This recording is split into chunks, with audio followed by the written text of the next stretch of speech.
అన్నమయ్య జిల్లా కేంద్రాన్ని రాయచోటి నుంచి తొలగించి మదనపల్లికి కేంద్రంగా ప్రకటించిన కూటమి ప్రభుత్వ నిర్ణయానికి వ్యతిరేకంగా రాయచోటిలో భారీ స్థాయిలో ప్రజా నిరసన వ్యక్తమైంది. వైఎస్ఆర్సీపీ రాష్ట్ర ప్రధాన కార్యదర్శి గిడికోట శ్రీకాంత్ రెడ్డి, వైసీపీ రాష్ట్ర అధికార ప్రతినిధి రమేష్ కుమార్ రెడ్డిల ఆధ్వర్యంలో పార్టీ నాయకులు, కార్యకర్తలు, ప్రజల వేల సంఖ్యలో శాంతియుత ర్యాలీ నిర్వహించారు. రాయచోటి పట్టణంలోని వైఎస్ఆర్సీపీ కార్యాలయం నుంచి బంగ్లా సర్కిల్ వరకు సాగిన ఈ భారీ ర్యాలీలో మదనపల్లి వద్దు, రాయచోటి ముద్దు, రాయచోటికి న్యాయం చేయాలంటూ నినాదాలు చేశారు.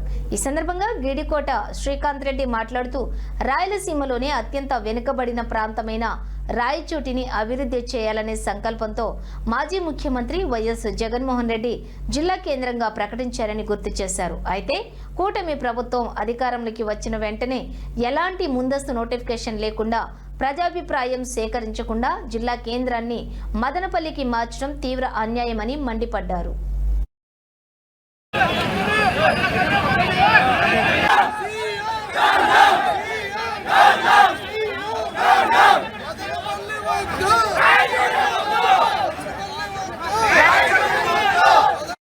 రాయచోటి జిల్లా కేంద్రంగా ఉన్న అన్నమయ్య జిల్లాను ఈరోజు 3 ముక్కలుగా చేసి,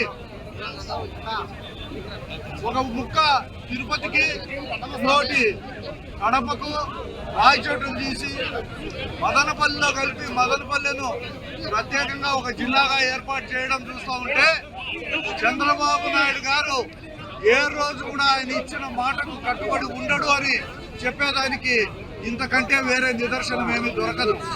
ఎన్నికల సందర్భంగా ఆయన మాజీ ముఖ్యమంత్రిని పక్కన పెట్టుకొని రాయచోటి జిల్లాను ఇట్లే కొనసాగిస్తాం, అన్నమయ్య జిల్లాను కొనసాగిస్తాం, రాయచోటిని జిల్లా కేంద్రంగానే పెడతామని చెప్పి ఎన్నికల్లో నాది మొదటి హామీ అని కూడా చెప్పడం జరిగింది. ఇంతకంటే దౌర్భాగ్యం ఏమన్నా ఉందా? ఒక ముఖ్యమంత్రి ఇంత పైశాచికంగా ఆనందిస్తూ ఈ జిల్లాను ముక్కలు చేయడం చూస్తూ ఉంటే, ఇంతకంటే ఈరోజు కేవలం కక్ష సాధన. ఎందుకు చేశాడు ఈ కార్యక్రమం అర్థం కాదు. వెనకబడిన జిల్లాల్లో ఇది ఒక భాగం. అన్ని వెనకబడిన నియోజకవర్గాలు. ఈ నియోజకవర్గం ఏర్పడి జిల్లాను అన్యాయం చేయకండి, ఏర్పడి జిల్లాను అలాగే కొనసాగించండి. దేశవ్యాప్తంగా దశాబ్దాలు కాదు శతాబ్దాలుగా ఏర్పడి ఏ జిల్లాను కూడా రద్దు చేయలేదు. గతంలో చరిత్రలో ఎవరన్నా అనుకుంటే ఏ జిల్లా కేంద్రం రద్దు అయిందంటే రాయచోటి అని చెప్పుకునే విధంగా అవమానకరంగా మమ్మల్ని చేస్తున్నారు.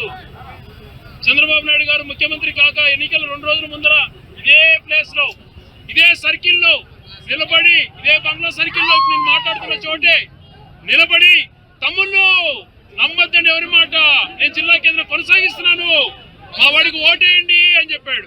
పక్కన అభ్యర్థి 2 చేతులు ఎత్తి తప్పట్లు కొడుతున్నాడు. అందరం చూస్తున్నాం వీడియో. మరి ఈ రోజు ఏమైంది? ఒక ముఖ్యమంత్రి గారిని మాట ఎందుకు నిలబెట్టుకోలేకపోతున్నావు?